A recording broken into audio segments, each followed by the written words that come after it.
High বন্ধুরা, কেমন আছো? আমি ভালো আছি। দেখো এই আম, এটা হচ্ছে গোলাপ খাস আম। এই আমটা এখন আমি কাটবো, জলে ধুয়ে ডাইরেক্ট ভালোভাবে কাটবো, কেটে সবাইকে দেব। তো দেখো আমি আম কীভাবে কাটছি। এভাবে আগে বোটার মুখটা কেটে নিলাম, কেটে এভাবে এভাবে দেখো খোসাটা ছাড়িয়ে নিচ্ছি।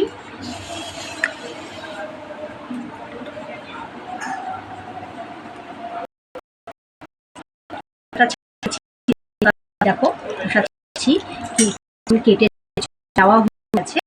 আর এইগুলো রয়েছে গাছ নেই, রাস্তা দিয়ে যাচ্ছিলাম, থপ করে পড়েছে, আর আমি আনন্দ সহকারে আমটা কুড়িয়ে নিয়েছি। আর এগুলো কেনা আম, আরও আছে আম ভেতরে।